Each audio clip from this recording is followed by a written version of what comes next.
Imagine possessing the greatest library in England. Imagine being able to navigate by the stars with mathematical precision that even seasoned sailors marvel at. Imagine advising a queen on the most auspicious moment for her coronation, calculating planetary positions to align her reign with celestial favor. Now imagine believing, knowing in your bones, that all of this knowledge, all of this accumulated wisdom of mathematics and astronomy and geography is merely the beginning. That there exists a deeper knowledge, an original language spoken before the fall, words of such power that they could command the very structure of reality itself. This was the conviction of Dr. John Dee, and it would lead him on a 30-year quest to speak with angels. Welcome back, travelers, to Etheric Haven. I'm your guide through the hidden histories, the forgotten seekers, the moments when the veil between worlds grew thin and remarkable individuals reached through it, grasping for truths that defied the boundaries of their age. Today we begin the story of John Dee, born July 13, 1527 in London, a man who would become one of the most learned scholars in Europe, and simultaneously one of its most controversial mystical seekers. His story is essential to understanding Rudolf II's Prague, where we began our journey last episode. For Dee and his mysterious partner Edward Kelley would travel to that alchemical court seeking patronage, seeking understanding, seeking validation for their angelic conversations. But to understand what they brought to Prague, we must first understand who John Dee was, and how a brilliant mathematician became convinced that angels were dictating to him the words God spoke when creating the universe. John Dee's father, Roland Dee, was a gentleman's sewer at the court of Henry VIII, meaning he made clothing for the royal household and supplied fabrics for the king. The family claimed Welsh ancestry, and John would later construct an elaborate genealogy claiming descent from Rhodri Mar, a prince of Wales. Whether this lineage was genuine or embellished matters less than what it reveals.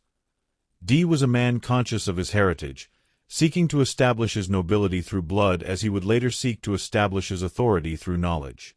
At age 15, in November 1542, young John entered St. John's College, Cambridge. And there, something remarkable happened. Dee later claimed he studied 18 hours a day, 4 hours for sleep, 2 for meals, and all the rest devoted to relentless learning. Whether this was literal truth or Renaissance hyperbole, it captured something essential about Dee's nature. He was driven, consumed by an almost frightening hunger for knowledge. He studied Greek, Latin, philosophy, geometry, arithmetic, and astronomy. But it was mathematics that seized his soul. In an age when mathematics was often viewed as mere calculation, useful for merchants but beneath the dignity of true scholars, Dee saw something else. He saw mathematics as the language of God's design, the hidden architecture of creation itself. In 1546, when Henry VIII founded Trinity College, Cambridge, Dee became one of its original fellows, a founding member of what would become one of England's greatest institutions. He was 19 years old.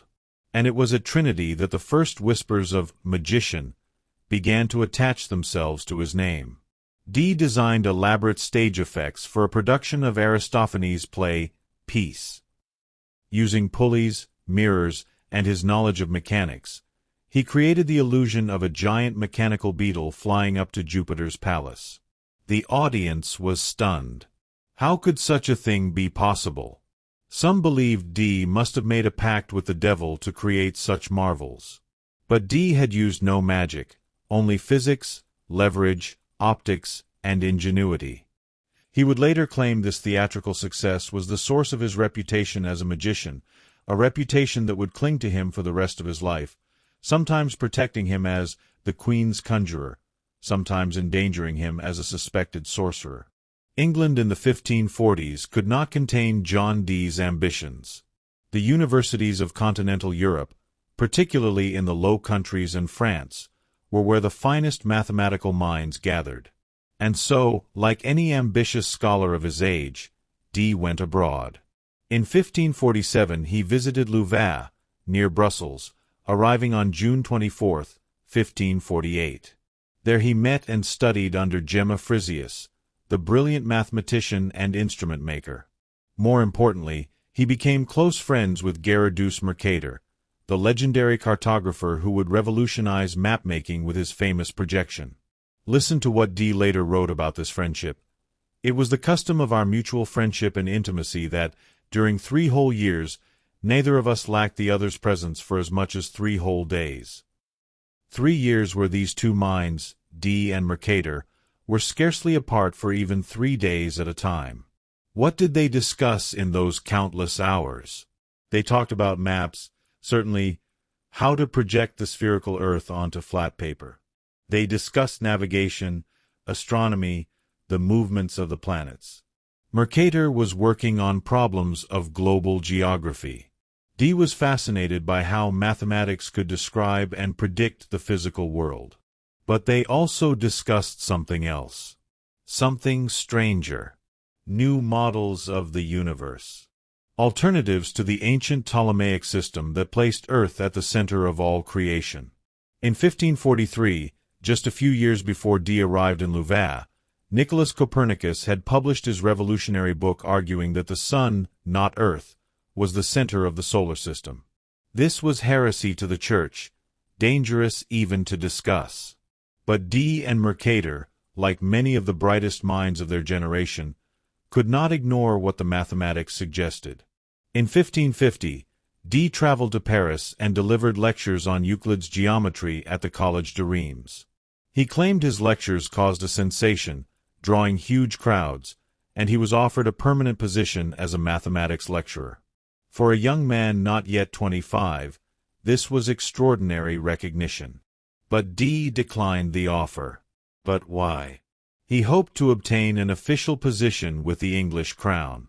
He wanted to return home, to serve England, to bring his continental learning back to his homeland and elevate English scholarship to match what he'd experienced abroad.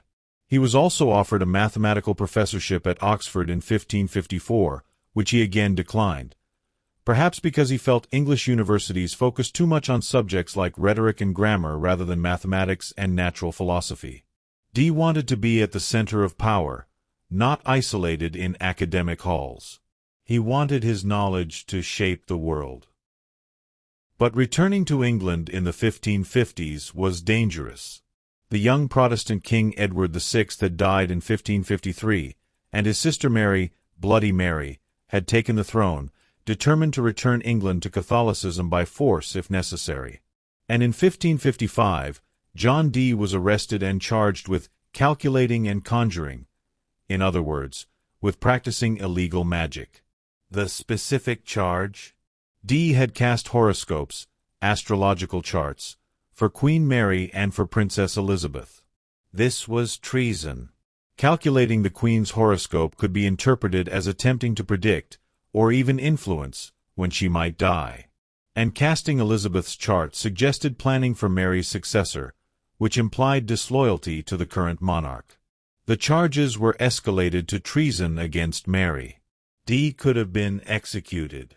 He appeared before the Star Chamber, that feared royal court that operated without juries, where the accused had few protections. Somehow, Dee exonerated himself. We don't know exactly how. Perhaps his mathematical learning impressed the court. Perhaps his connections at court spoke for him. Perhaps he convinced them his horoscopes were purely scholarly exercises, not malicious magic. But he wasn't free yet. He was turned over to Edmund Bonner, the Bishop of London, for religious examination, to determine if his practices were heretical. And strangely, bizarrely, Dee became Bonner's chaplain. Some accounts show him debating theology with Protestant prisoners, arguing in favor of Catholic doctrine. Was this genuine conversion? Opportunistic survival? We cannot know what was in Dee's heart during those months. But he survived. He was released. And when Mary died in 1558 and Elizabeth took the throne, Dee's fortunes changed dramatically. Elizabeth remembered the man who had cast her horoscope. She appointed Dee as a scientific and medical advisor to the Queen. More than this, she appointed him as her court astrologer, and Dee chose the astrologically auspicious date for her coronation. Imagine, the most powerful woman in Europe, beginning her reign at a moment calculated by a mathematician astrologer to align with favorable celestial configurations. This was not merely superstition. This was statecraft informed by cosmic science, the ancient practice of aligning human affairs with divine patterns. Dee had achieved what he sought, a position at the center of power. He settled in Mortlake, a village on the Thames near London, and there he began building something extraordinary, one of the largest libraries in England. Eventually it would contain thousands of volumes, making it one of the finest libraries in Europe, particularly for scientific content. Books on mathematics, astronomy, geography, navigation. Ancient texts of Hermes Trismegistus. Kabbalistic manuscripts. Works of alchemy and natural magic. Dee was attempting to gather all human knowledge under one roof, his own cathedral of learning. He advised Elizabeth on matters of navigation and geography. He advocated for the foundation of English colonies in the New World to form a British Empire, a term he is credited with coining. He trained navigators. He corresponded with the greatest minds of Europe. He wrote books on mathematics, on navigation, on Hermetic philosophy. But something was missing. Some final key. Some ultimate knowledge that all his books and calculations couldn't provide. Dee had mastered human knowledge. Now he wanted divine knowledge. He wanted to speak with angels. Why angels? Why wasn't all his accumulated wisdom enough? To understand this, we must grasp what Dee believed about the structure of reality. He was not a modern materialist who saw the universe as mere mechanism. He was a Renaissance Hermeticist, influenced by the ancient texts of the Corpus Hermeticum, by the Kabbalah, by the Neoplatonic philosophy that saw reality as a great chain of being descending from the divine. In this worldview, angels were not mere mythology. They were real intelligences, entities existing in the celestial hierarchies between God and humanity, possessing knowledge of the divine plan, the architecture of creation, the secret correspondences that connected all things. And more than this, Dee believed that before the fall of Adam, humanity had possessed a pure language, the language Adam used to name the animals, the words that perfectly corresponded to the essential nature of things. This Adamic language, this linguistic key to reality's structure, had been lost when humanity was expelled from Eden. But what if it could be recovered? What if angels, who had never fallen, still spoke this language? What if, by communicating with them, a human could recover the words of power, the original speech that could command creation itself? This was not madness. Or rather, it was the madness of genius, the audacious belief that the impossible might be achieved through dedication, through proper ritual, through correct mathematical and spiritual preparations. Dee tried for years to make contact on his own. He used a crystal ball, a shoe stone, or speculum. He used an obsidian mirror, black and polished, that had been brought from Aztec Mexico. He performed rituals at the proper astrological times. He prepared himself spiritually through fasting and prayer.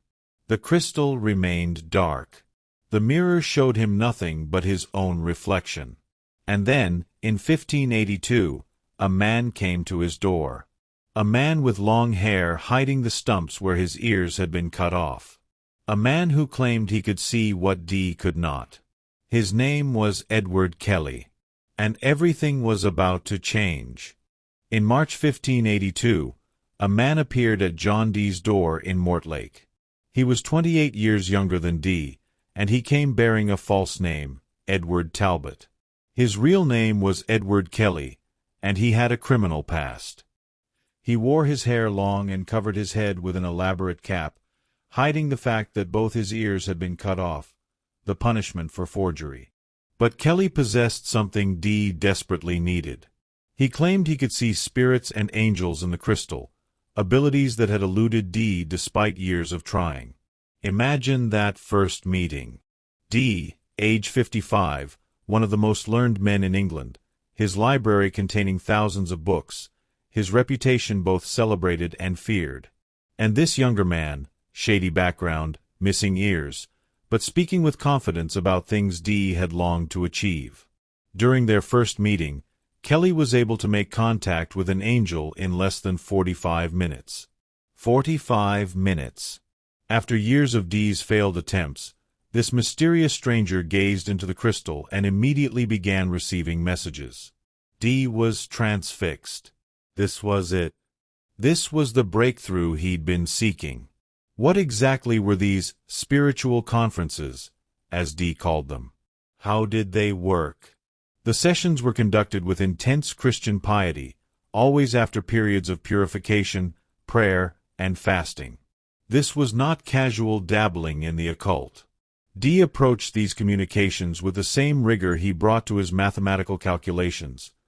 Methodically, systematically, faithfully.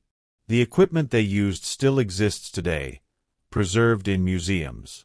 There's a large, elaborately decorated wax seal of God that was used to support the shoestone, the crystal ball used for scrying. There's a gold amulet engraved with representations of Kelley's visions. And there's a crystal globe, about 6 centimeters in diameter.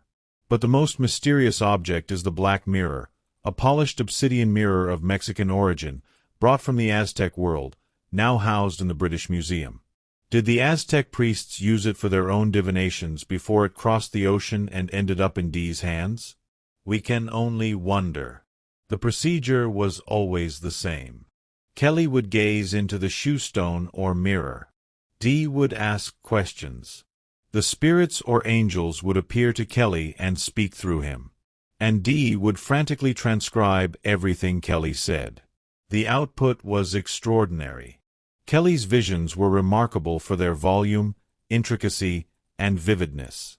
Session after session, day after day, the angels dictated messages, some in English, some in Latin, and increasingly, some in a language no human had ever heard before.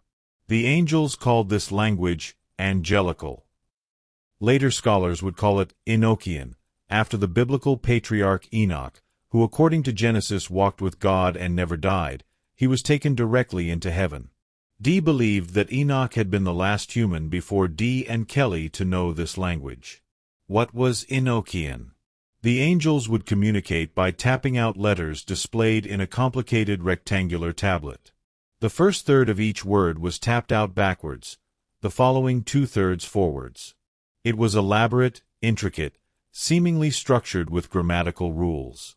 Modern linguist Donald Laycock studied the Enochian texts and noted that the phonology and grammar resemble English, though the translations weren't sufficient to work out complete morphology. Some scholars argue Kelley invented it. Others point to its internal consistency and suggest something stranger was happening. But what were the angels actually saying? On March 10, 1582, during one of their earliest sessions, the archangel Uriel appeared to Kelley and told Dee about a book that would grant him full knowledge of the heavenly sphere, including the knowledge of God himself. That book was already in Dee's library. It was called the Book of Soiga, or Aldarea Civ Soiga Vocier, a medieval grimoire that Dee had possessed for years but never fully understood. According to Uriel, God's angels had given this book to Adam in paradise, Adam who was called Zadzaxidlan within the book's pages. The fact that this was one of the first questions Dee asked the angels shows how much importance he'd placed on this mysterious text. The Book of Soiga contained spells involving astrology, alchemy, demonology, and genealogies of angels. Most mysteriously, it contained 36 letter-filled magical tables, the tables of Soiga, that Dee was never able to decipher during his lifetime. The angels promised to explain these tables. They promised deeper knowledge. They promised nothing less than the secret architecture of creation itself. But the angels also warned of dangers. Not all spirits that appeared were angels. Some were demons, attempting to deceive or corrupt the seekers. Dealing with these entities could be incredibly theatrical, with Dee attempting to fight off evil spirits that only Kelley could see. Dee, as a devout Christian, found these demonic encounters deeply disturbing. But he blamed them on Kelley's shady past. He believed Kelley's criminal history attracted dark forces. Was Kelley seeing real entities? Was he accessing some genuine level of consciousness beyond normal perception? Or was he, consciously or unconsciously, fabricating these visions, perhaps channeling his own subconscious mind and projecting it as angelic communication? We cannot know. What we can know is what they produced together. The angels didn't just speak. They gave specific instructions. They dictated elaborate tables of correspondences, grids of letters and numbers that could supposedly be used to invoke spiritual forces, particularly those governing political rulers. They described the structure of the heavens. They explained hierarchies of angels. They provided prophecies about the future, often apocalyptic, warning of great changes coming to the world. And they constructed something called the Holy Table, a sweetwood table decorated with Enochian inscriptions, upon which the scrying equipment would be placed. The seal of God, about 9 inches in diameter, covered with red cloth, would be placed on this table to support the shoe stone. Everything had to be precise. The angles, the colors, the materials, the timing according to astrological configurations. This was not random mysticism. This was systematic magic, attempting to create the perfect conditions for contact with celestial intelligences. The sessions produced several complete books dictated by the angels. The most important was Liber Logoth, the Book of Enoch, which contained the deepest revelations. Dee filled journal after journal with transcriptions. His handwriting, normally elegant, became more frantic during intense sessions, as if he could barely keep up with what Kelley was reporting. And here's the remarkable thing. Dee's accounts of these spiritual conferences were later published in 1659, 67 years after his death, in a massive volume called A True and Faithful Relation of What Passed for Many Years Between Dr. John Dee and Some Spirits. It's all there. Every session, every question, every angelic response. Thousands of pages documenting what may be either the most elaborate delusion in history, the most successful con job ever perpetrated, or, just possibly, genuine contact with something beyond normal human consciousness. But there was tension beneath the surface of this extraordinary partnership.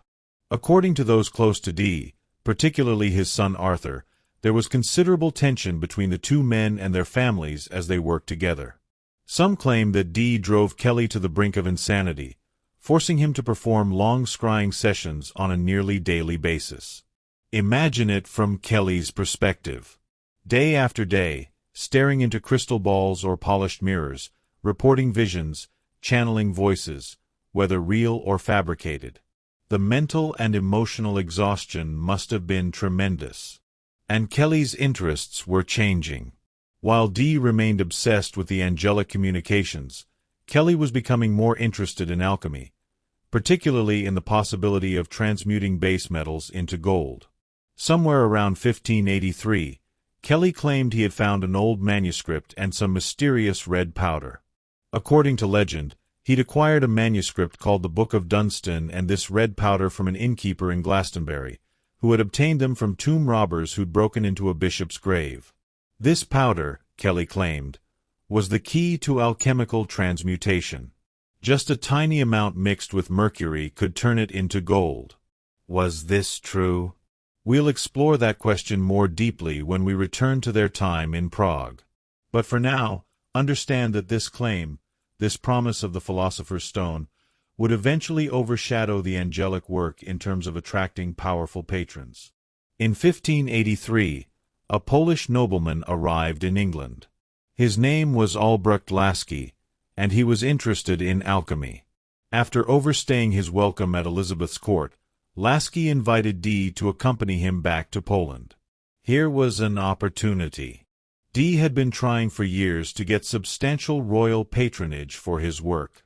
Elizabeth valued him, yes, but she hadn't provided the kind of massive financial support his research required. Laski was connected to King Stephen Bathory of Poland.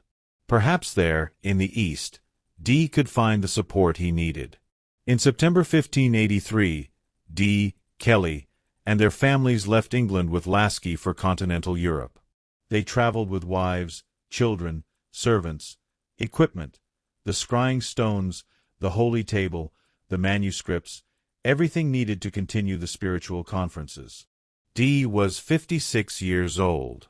He would not see England again for 6 years. The journey would take them through Poland, then to Prague, to Rudolf's alchemical court, where we began our story last episode. They would find brief patronage, longer disappointments, controversies with the Catholic Church, and ultimately, a catastrophic rupture in their partnership. But before we follow them to Prague, we need to understand something crucial. What did Dee think he was doing? What was his actual goal with these angelic communications? Dee was not trying to gain personal power or wealth, despite how it might appear. He looked to the angels to tell him how he might heal the deep rifts between the Roman Catholic Church, the Reformed Church of England, and the Protestant movement. Think about the world Dee lived in. Europe was tearing itself apart over religious differences. Wars of religion would soon devastate the continent. Catholics and Protestants murdered each other in the name of Christ. The unity of Christendom, already fractured by the Great Schism between East and West, was now shattered into countless warring factions. Dee believed that if he could recover the original language of creation, the words that Adam spoke, the sounds that angels used, he could provide proof of divine truth that transcended human theological disputes. He could unite Christianity through knowledge that came directly from heaven. He also believed the angelic revelations would help England in its voyages of discovery, providing divine guidance for exploring and claiming the New World. This was not mere superstition. This was a man trying to use what he believed were genuine supernatural communications to solve the greatest problems of his age. Was he deluded? Was he being conned by Kelley? Or was he accessing something real? The question remains open. What we know is that the system Dee and Kelley created together, the Enochian magical system with its elaborate tables, its angelic language, its ritual procedures, would influence Western occultism for centuries to come. In the 1880s, the Hermetic Order of the Golden Dawn discovered Dee's manuscripts, and Samuel Liddell MacGregor Mathers developed them into a comprehensive system of ceremonial magic. Later, figures like Aleister Crowley and Israel Regardie would elaborate on these teachings. Today, Enochian magic remains one of the most complex and controversial systems in Western esotericism, a legacy of those crystal-gazing sessions in Mortlake, when an aging mathematician and a questionable scryer claimed to be speaking with angels. In our next segment, we'll follow Dee and Kelley to Prague, where they'll seek the patronage of Rudolf II, perform that famous alchemical transmutation, and finally come to the shocking revelation that would destroy their partnership forever. An angelic command so disturbing that even Dee, who had followed the angel's instructions without question for years, would hesitate. In August 1584, after traveling through Poland where they failed to impress King Stefan Bathory enough to earn permanent station, Dee and Kelley arrived at Prague Castle, where they were received with considerable royal largesse by Emperor Rudolf II. Imagine their entrance into that extraordinary court, the castle filled with alchemists, astronomers, artists, collectors of wonders. Rudolf, already deep into his obsession with transformation, must have seen in these Englishmen exactly what he'd been seeking, a mathematician of genius paired with a scryer who claimed to speak with angels in a language older than Babel. But Rudolf was a cautious patron. He granted them audiences, yes. He listened to their claims about angelic communications. But permanent patronage, that required proof. And Rudolf had been disappointed before by charlatans promising what they could not deliver. Dee and Kelley lived a nomadic life in Central Europe, continuing their spiritual conferences while seeking stable support. They needed money. Their families needed shelter. The spiritual work could not continue without material security. And it was Kelley's alchemy, not Dee's angels, that would provide the breakthrough.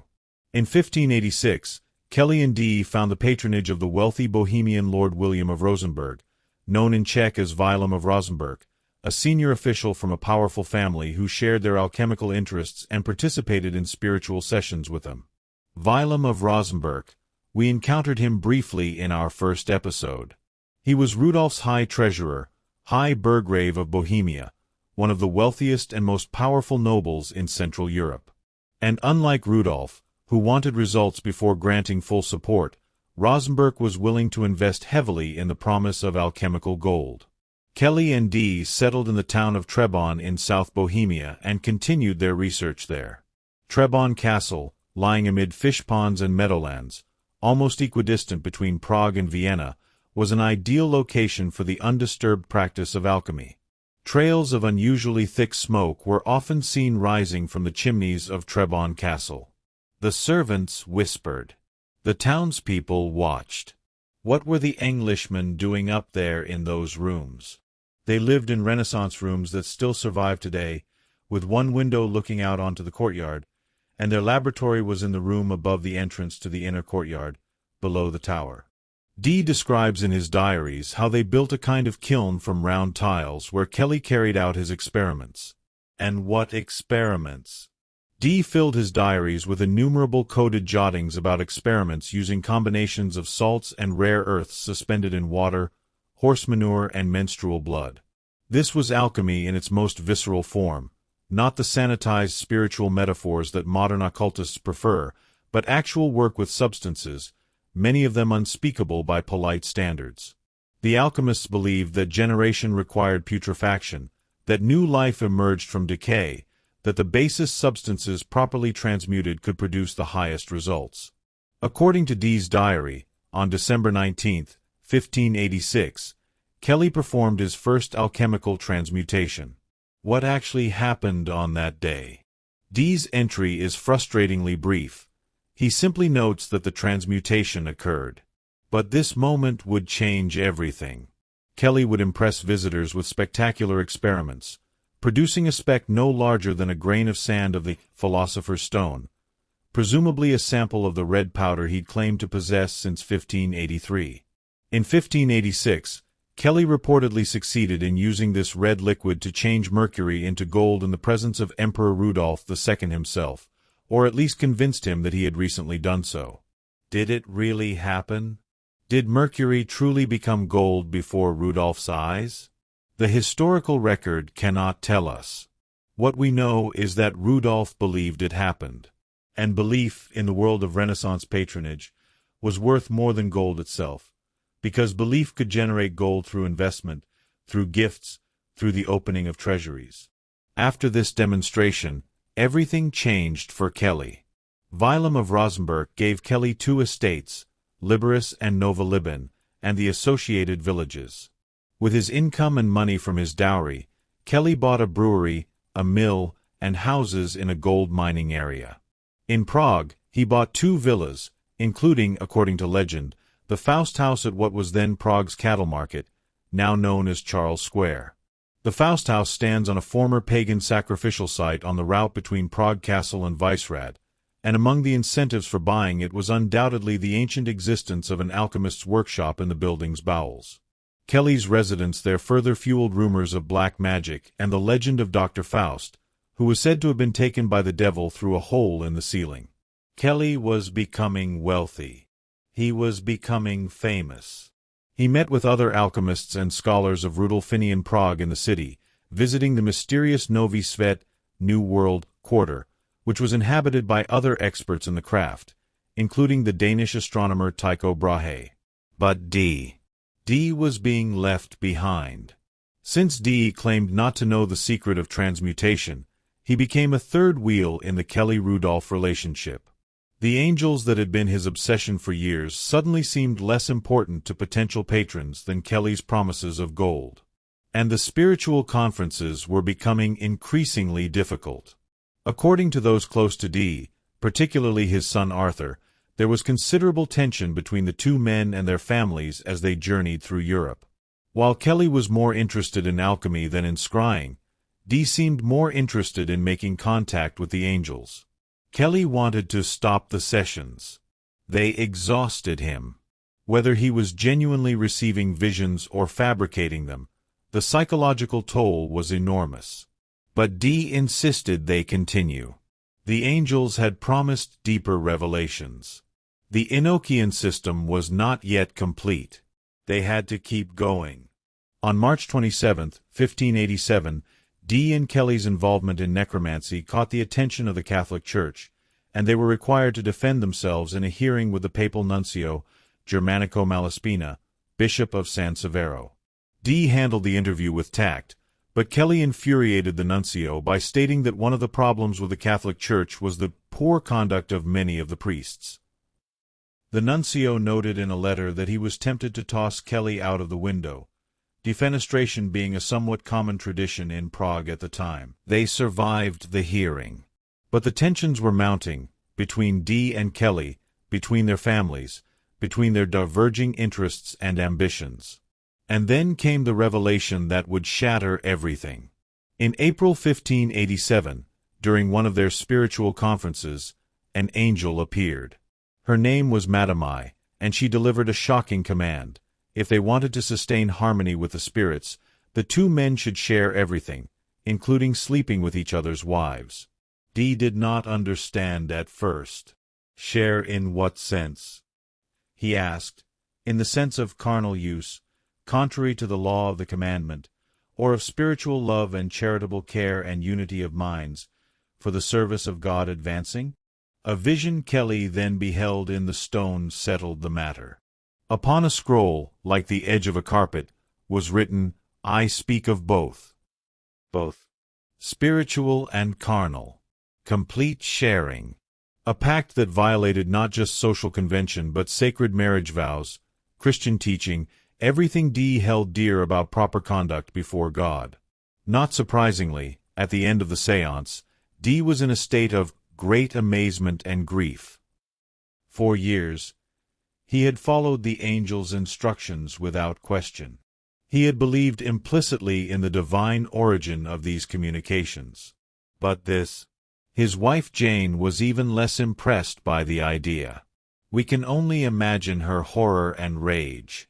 And Kelley's wife Joanna, we know nothing of her reaction, but can we doubt it was anything less than traumatic?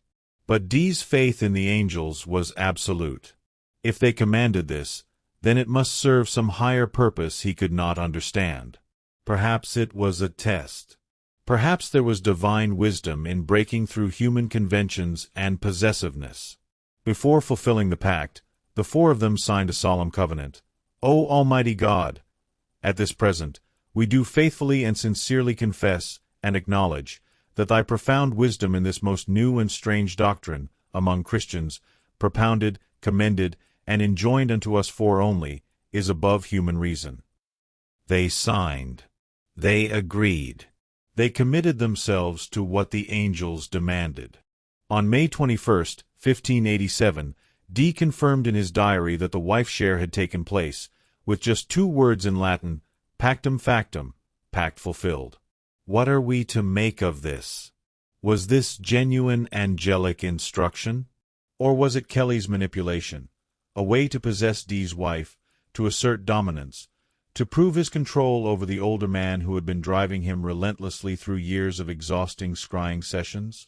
Or was it something stranger still, a psychological breaking point where the boundaries between the two men's minds had become so blurred through years of intimate spiritual work that unconscious desires erupted through the framework of angelic communication?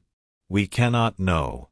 After this event, things were not quite the same in the Dee and Kelley household, and it was not long before the two men parted company. The order for wife-sharing caused Dee anguish, and he broke off the spiritual conferences immediately afterwards. 9 months after the pact, Jane Dee gave birth to a son, Theodore. Theodore Dee, born 9 months later, could have been fathered by Kelley, and not Dee. The boy who might have been Kelley's son would die in Manchester in 1601, at the age of 14. But in 1587, his birth must have been an unbearable reminder of what had transpired, a living symbol of the price Dee had paid for his faith in the angels. The partnership was finished. The spiritual conferences, that 7-year collaboration that had produced the Enochian system, filled countless journals with angelic communications, and changed both men's lives irrevocably, came to an abrupt end. Kelley left Dee at Trebon in 1589, possibly to join the emperor's court at Prague. Dee returned to England. They did not see each other again. Dee was 62 years old when he returned to England in 1589, after 6 years abroad. He had lost his position at court, his wife Jane would die of bubonic plague in 1604, and he would spend his final years in poverty and obscurity, his great library scattered, his angelic revelations unpublished and largely forgotten until long after his death. But Kelley's story was not yet finished. By 1590, Kelley was living an opulent lifestyle in Europe, receiving several estates and large sums of money. He continued his alchemical experiments until he had convinced Emperor Rudolf II that he was ready to start producing gold. Rudolf knighted him Sir Edward Kelley of Imini and New Lubin on February 23, 1590. But Rudolf's patience had limits.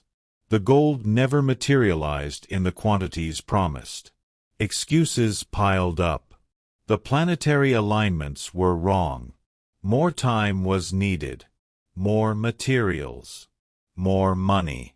Rudolf had given Kelley wealth, title, estates, and gotten nothing but promises in return.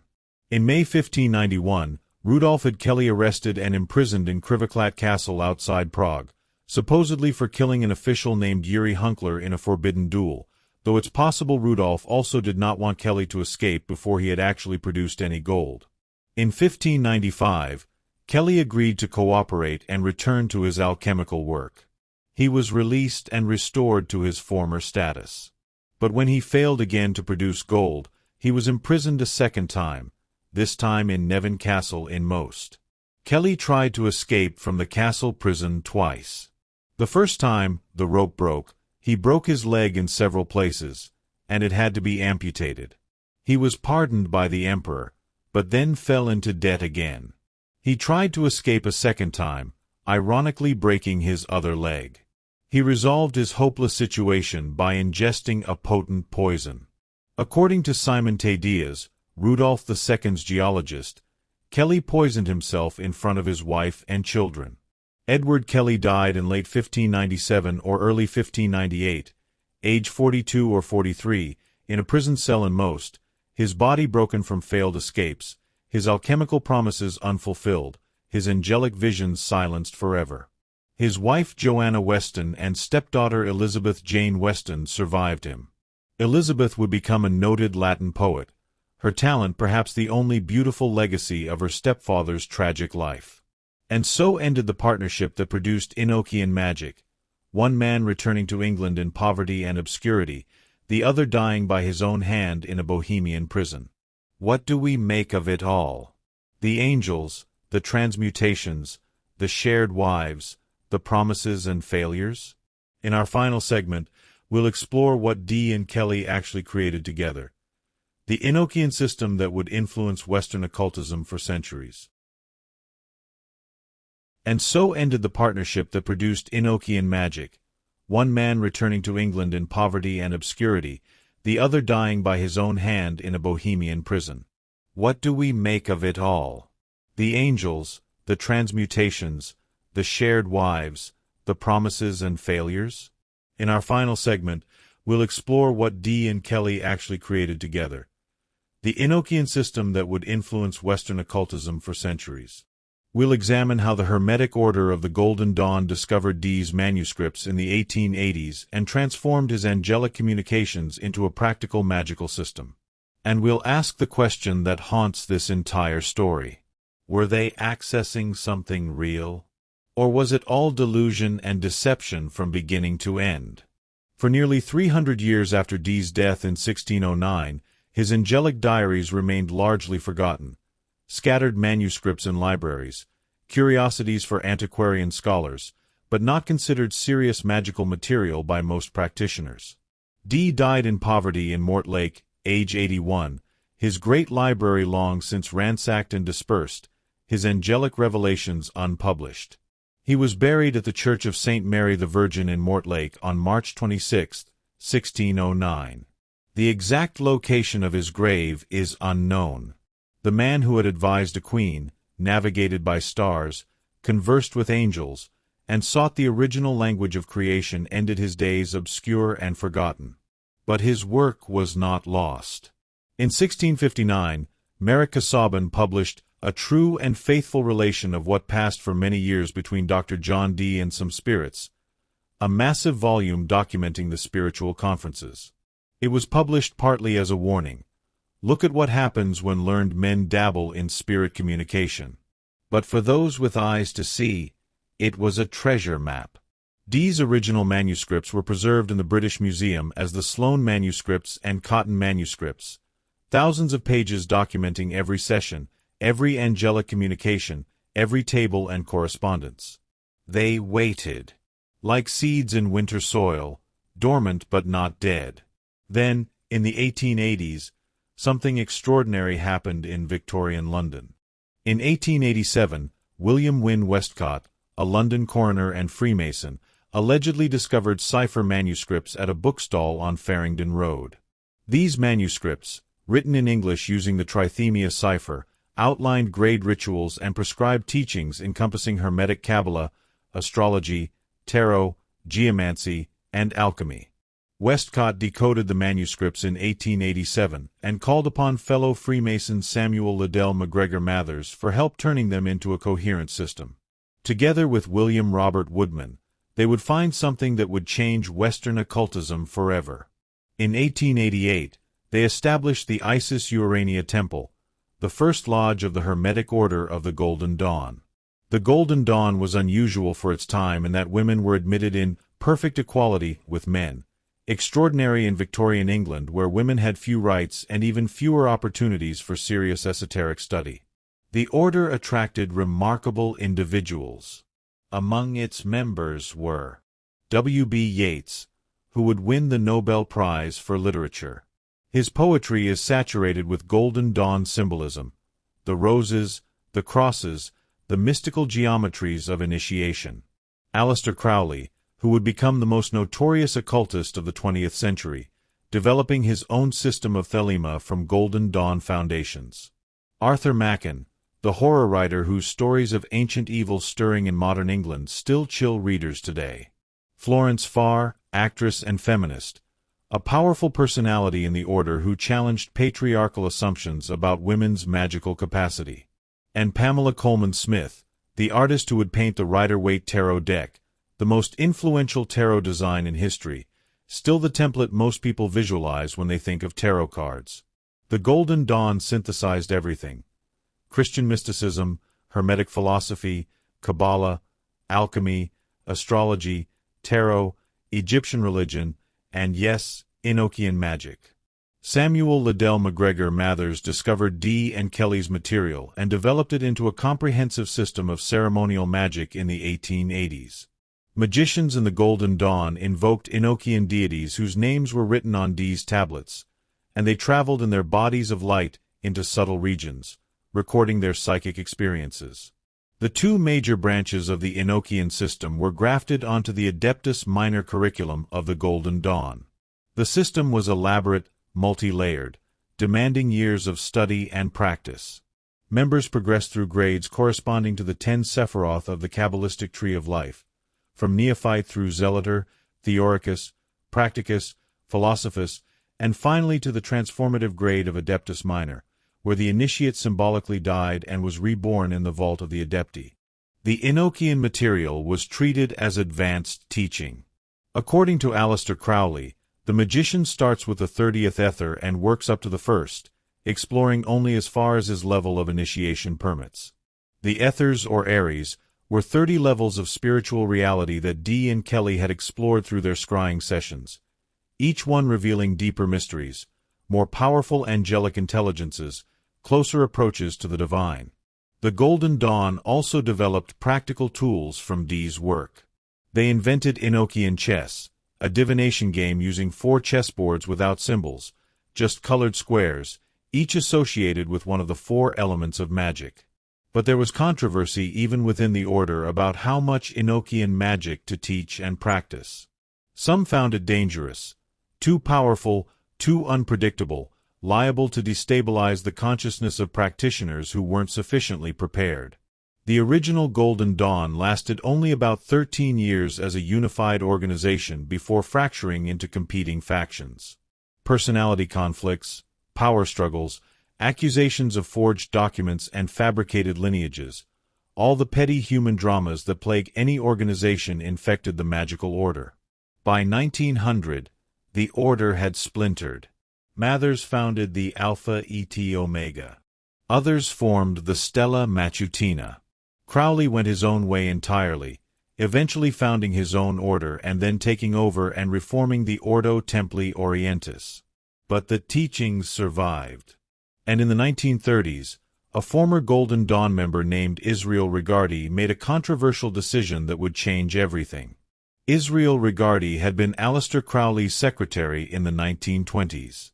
He had been initiated into the Stella Matutina, one of the successor orders to the original Golden Dawn. And he had access to the complete curriculum, all the grade rituals, all the magical techniques, all the secret teachings that had been oath-bound for decades. In 1937 to 1940, Regardie published The Golden Dawn, a massive 4-volume work containing virtually the entire teaching curriculum of the order. He broke his oaths. He revealed the secrets. Why? Because he believed the teachings were too valuable to remain hidden. Because the squabbling factions were more concerned with maintaining exclusive control than with actually practicing and developing the magical arts. Because he felt the knowledge should be available to serious students regardless of whether they had access to physical temples or living initiates. Regardie's publication was controversial. Many in the surviving Golden Dawn lineages considered it a betrayal. But the effect was profound. Suddenly, anyone with dedication and intelligence could study the Golden Dawn system. The secrets were available to all. Through Regardie's books, the Golden Dawn curriculum, including its adaptation of Dee's Enochian material, became the foundation for modern Western ceremonial magic. Every magical order that formed in the latter half of the 20th century drew on Golden Dawn teachings. Wicca, founded by Gerald Gardner, incorporated Golden Dawn ritual structures. The modern chaos magic movement built on Golden Dawn foundations while rejecting its rigid hierarchies. So what are we to make of all this? Was Dee genuinely receiving communications from angels? Or was it all Kelley's fabrication, conscious deception, or unconscious channeling of his own psyche? Some scholars interpret Dee's angelic manuscripts as cryptographic documents, most likely polyalphabetic ciphers designed to disguise political messages, since Dee was known to have been a spy for Elizabeth I's court. This theory suggests the angels were code names for foreign agents.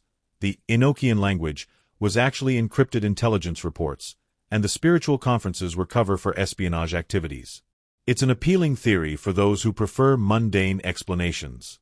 Dee was likely a spy. His connections to Walsingham, Elizabeth's spymaster, are well documented.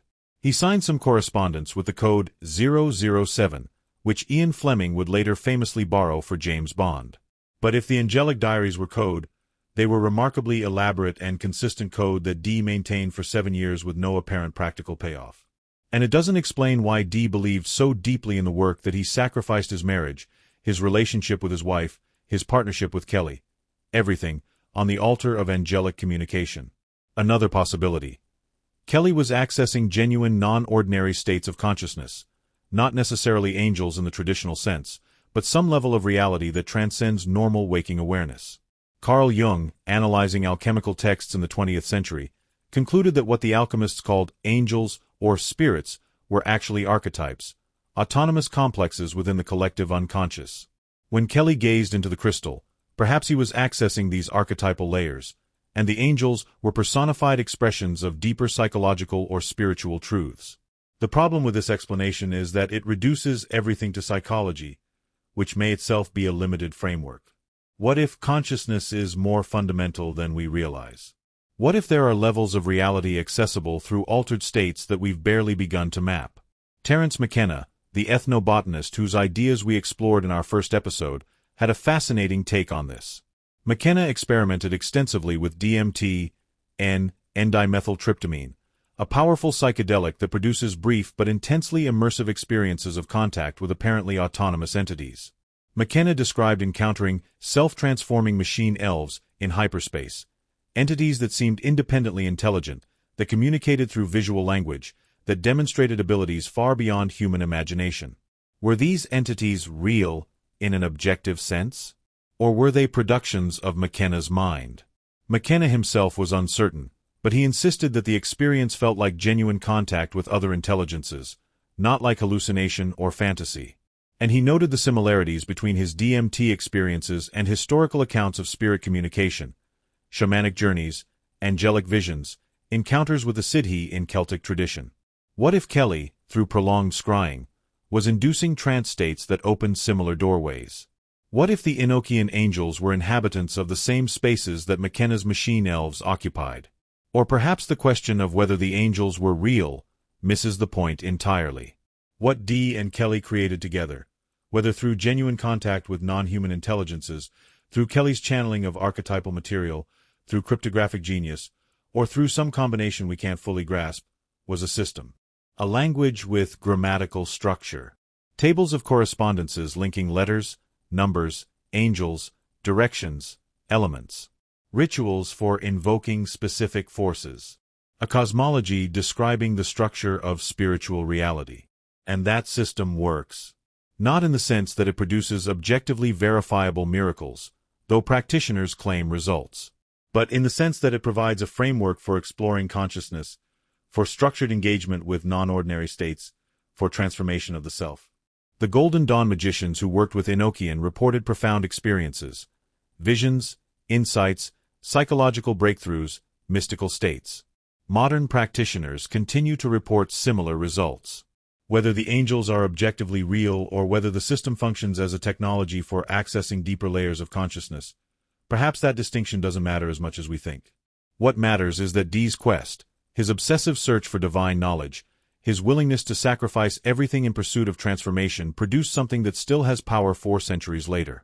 His story is a warning about the price of obsession, about the dangers of faith without skepticism, about how easily spiritual seeking can shade into manipulation and tragedy. But it's also an inspiration, about the courage to seek beyond conventional boundaries, about refusing to accept that the world we see is all there is, about believing that transformation, real, fundamental transformation, is possible. Today, new generations discover Dee's work. Some approach it academically, studying the manuscripts to understand Renaissance magic and Elizabethan culture. Some approach it practically, attempting to work the Enochian system as Dee intended. And some simply stand in awe before the mystery of it all, the brilliant mathematician and the earless scryer, the crystal and the mirror, the thousands of pages documenting conversations with angels, the language that might be divine revelation or elaborate hoax or something stranger still. John Dee sought the original language of creation, the words that Adam spoke in paradise, the sounds that shaped reality itself. Did he find it? We cannot know for certain. But we can say this: he created something that endures. A linguistic and ritual system that continues to fascinate, to challenge, to transform those who engage with it seriously. Whether the angels were real or not, the work was real. The dedication was real. The transformation, for better and worse, was real. And the question Dee's life poses to us remains. What are you willing to sacrifice in pursuit of ultimate knowledge? How far will you go to speak with the divine? And if you succeeded in making contact with something beyond yourself, angelic intelligence or archetypal depth or transcendent reality, would you have the wisdom to know what to do with what you'd learned? In our next episode of Etheric Haven, we'll explore another figure from Rudolf's Prague, someone we've already met in passing, but who deserves his own story. Tycho Brahe, the Danish astronomer with the copper nose, who measured the heavens with unprecedented precision and died under mysterious circumstances. But that's a tale for another time. Until then, fellow travelers, keep seeking, keep questioning, keep listening for voices beyond the veil, whether they come from angels, from the depths of consciousness, or from the cosmos itself. This has been Etheric Haven. Don't forget to like and subscribe so you don't miss upcoming episodes.